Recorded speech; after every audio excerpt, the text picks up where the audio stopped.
Hello everyone. I hope the day is going good. The continuation related to the concept of compensation. The topic is all related today. We are going to discuss on wage and how the wage fixation is done and what are the criterias are involved and the principles involved in the wage fixation will be a major task. And today we are going to discuss of the concept of related to the wage. Wage means what, how you are going to fix it, what are the types of wages, and what are the techniques you are going to use it, and which are the principles it's applied for the wage is you are going to concentrate. So today we are talking all about wage. Now, continuation related to the compensation. So the concept of the wage means it says wage refers to the monetary remuneration computed on that is hourly basis, daily basis, weekly basis, piece work basis. So these are the methods which we see the wages are fixed based on the number of hours they work and based on the number of days, especially this days will come into the concept of the remote areas where the seasonal based works will be done, and some people will work based on the weeks that and based on the piece. The piece work is nothing but the output. Based on the output, the wages will be calculated. So this is what the meaning of the wage is all about. And when we see the principles of wage and salary administration is the first one. It says preserving a real income means it's say like a where a salary a salary or a wages an employee and a union will get a proper thing without a issue or without any kind of a troubles. So this is what it says all about preserving a real income. And the next one it says all about labor productivity. This is very important where the use the concept of theory he connected to the wages to labor productivity, that is how much they are going to produce and based on what exactly, and the technology and the capital investment and labor efficiency. All this concept will be discussed in this principle. And the third principle it says all about the capacity of a business to afford wage increases. So this is the concept it says about emphasizes wage as a cost of production, and the threat of a wage increases to sequence profits. The capacity argument is followed by a business owner. A business owner depends on this capacity. The capacity of a business is all about. So how much he can afford to wage means to pay for an individual labor or an employee, whether he is capable of paying a per technically qualified person a good salary or a average salary or a low salary. That depends on completely on a business capacity. So that is the concept they are seeing. And the next concept is they are telling all about the capacity of the economy to observe wage increases. That is all depends on argument. We use macro impact of wage increases on inflation, competitiveness, and other aspects of the internal and external balances. This is a very important concept where the capacity of the economy to observe the wage increases. This is all related to the economical need. And next it's all about supply and demand of labor. Supply and demand of labor.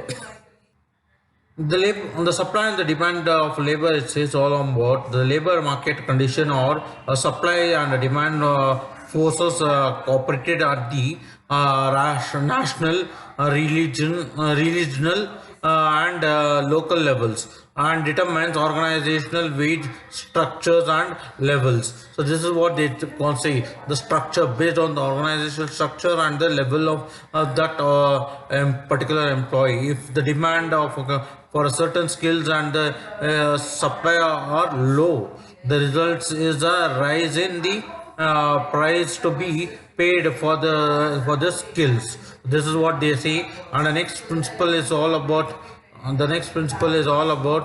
prevailing market rate, the existing market rate. This is known as the comparable wage or going wage rate. Going wage rate is prevailing the market rate. So and is most widely used criterion. So this an organization's compensation policies agencies generally tend to conform to the wage rate payable by the industry and the community. So it's completely like based on the market thing. And the next one is all tells about living wage. Living wage. This means that wages paid should be adequate to enable an employee to maintain himself and his family at the reasonable level of existence. Do you think is it happening?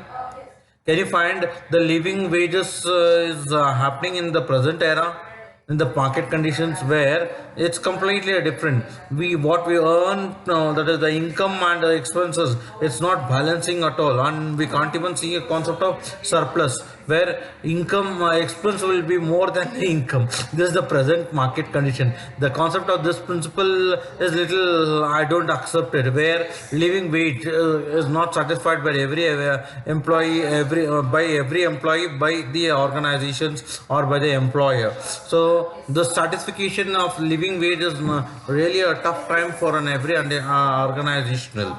And then another one is all about its managerial attitude. Managerial attitude plays on a role like top management's desire to maintain or enhance the company's prestige is a major factor in the wage policy of a number of firms.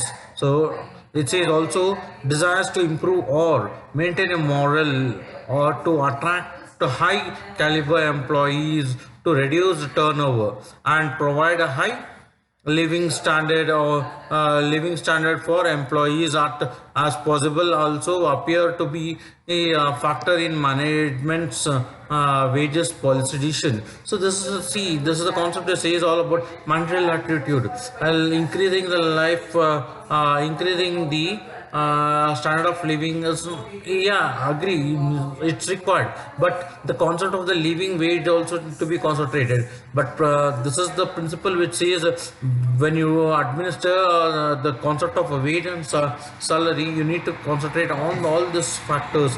This is what they are telling all about. And the last point, it tells all about psychological and social factor. Psychological and social factor determines in a significant measure how hard a person will work for the compensation received, or what pressures he would exist to get his compensation increase. So psychological person perceives the level of wage as a measure of such in life. People might feel secure as an inferiority complex, seem inadequate, or feel the reverse of all this.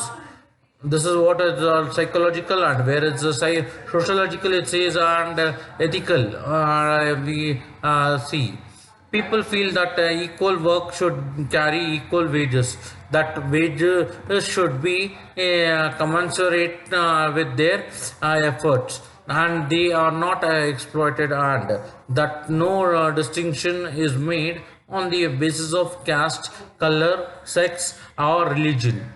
To satisfy the conditions of equity, fairness, and justice, management should take these factors into consideration. Where it comes to the psychological and social factor, every organization face a big challenges. To satisfy this is not so easier task.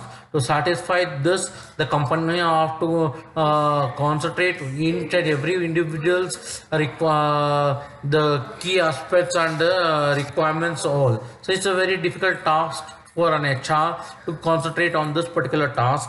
This the all about the principles. And what is the next is all about a technical part, where on different methods we are going to follow the wage fixation, like techniques of a wage fixation, how we are going to fix the wages. Is it based on a hour, or is it based on a piece, or is it based on a week, or how you're going to base it? So the first technique they say all about the time rate system.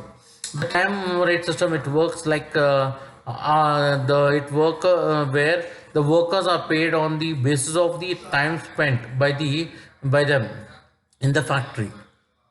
Under this system, the workers and employees are paid wages on the basis of the time they have worked rather than the volume of output they have produced. See, they produce 100 units, or let they produce 10 units, or they produce one unit also, but they get based on the if they get based on the number of hours they work into, not on the based on the piece work or the output base. So this is what they are look into the consideration. So this is very important concept where thing how the wages earned is they're telling all like time spent, that is nothing but attended into the wage rate per hour or a day or a week or a month. So this is how the wages are calculated. Like if you have spent 8 hours per day, 8 into wage rate per hour or per day or per week per month, that is how they calculate it. So this is the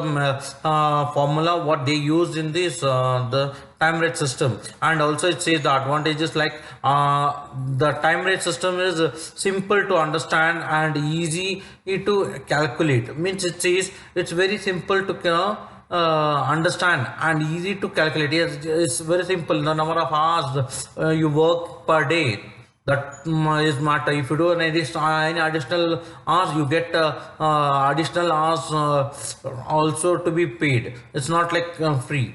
And time rate system is quite useful for organization that use costly inputs of for quality outputs. So this is very important. They work based on the hours. So costly inputs, the raw materials might be the usage of the capital or what, very important. And the outputs also is very important. The rate system is beneficial for average and below workers. Average and below workers. It's not like tells about skilled laborers. It's telling about semi-skilled and unskilled labor kind.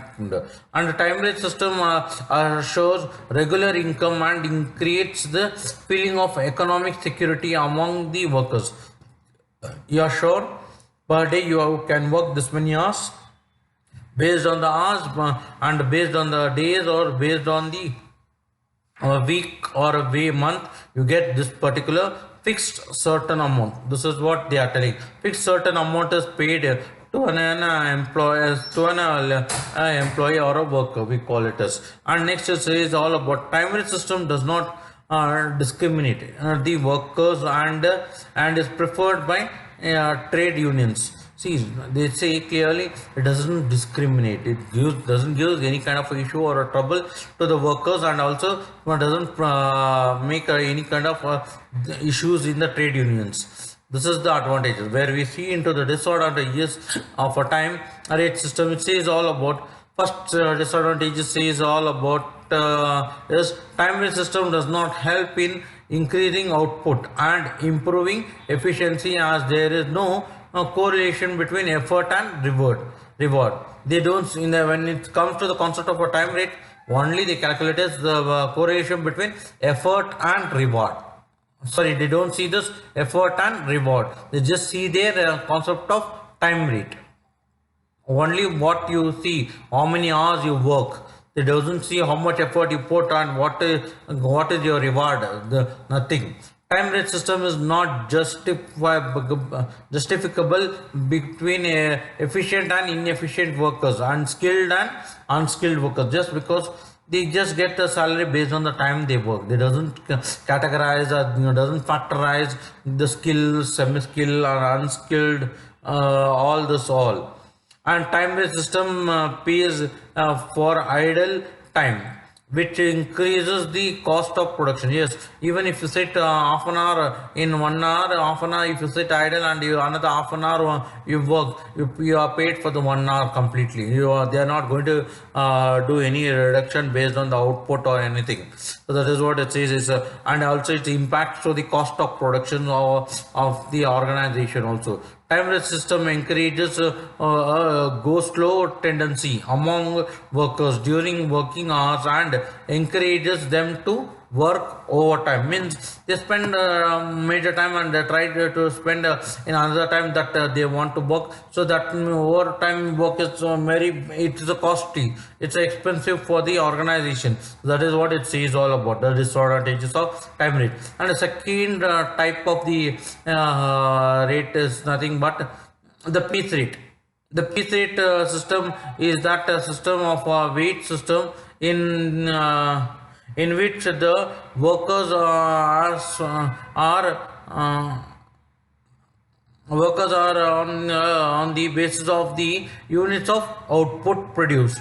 Which that is, piece rate system is the method of remunerating the workers according to the number of unit produced or job completed. See, time hours we just saw at based on the time or the based on the number of hours they work into. Piece rate system tells all about the number of output you produce. No, it doesn't see the time rate all. How many outputs you produce per hour are all they don't see. They see only what is the output you are given per day or per hour. Like that they concentrate it.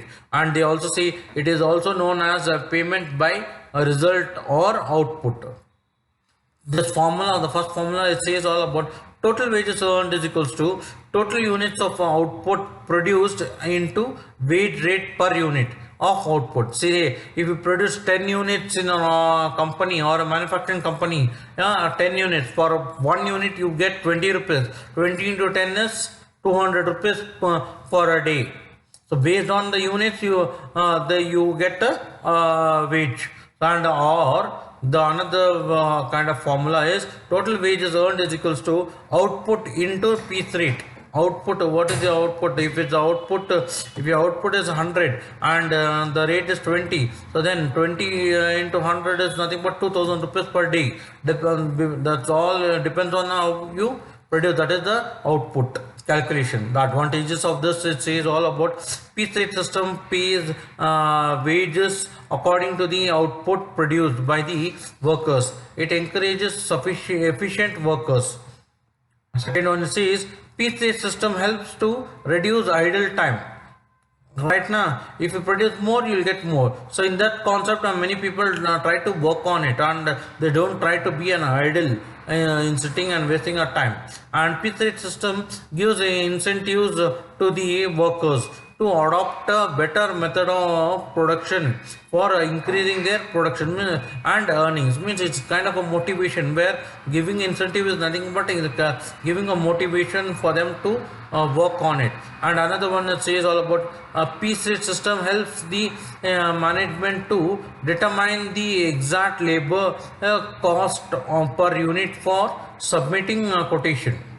Piece rate system reduces per unit cost of production due to increased volume of production. Piece rate system requires less supervision cost. Yes, they will not keep observing. So this is the advantages of a piece rate system, and where the disadvantages of the piece rate system is as follows. Piece rate system does not help in producing quality output as the workers are concentrated more on quantity instead of quality. Correct? If they produce more, they get more money. They doesn't see about quality. Piece rate system does not help for a uniform flow of production and makes it difficult to regulate the production schedule. It is very difficult to fix an acceptable and reasonable price piece rate for each item of output or a job. Yes, it's very difficult because you can't say about the quality all because they see on quantity. Piece rate system adversely affects the workers' health as well. Yes, working for the long hours for the on the concept of producing higher unit outputs, higher units. So what happens? They try to spend more hours per day, and they without having a lunch or without relaxing for themselves for certain time, they keep continually producing or to complete their own targets will be a health issue. It requires extra supervision cost for quality output and effective use of materials, tools and equipment. So the, as they say, only the quantity they look into, not into the quality, so that will be costed more. And next one is all tells all about balance or debt method. In this method, it is a combination of time and piece rate. It's combination of time and piece rate. It's see the workers is guaranteed an hourly or an day rate with an alternative piece rate. So this is all about a balance or a debt method. And thank you. So this is the day's today's explanation on the wages. The next concept I'm going to discuss is all on the concept of performance appraisal. Okay, thank you guys. Bye.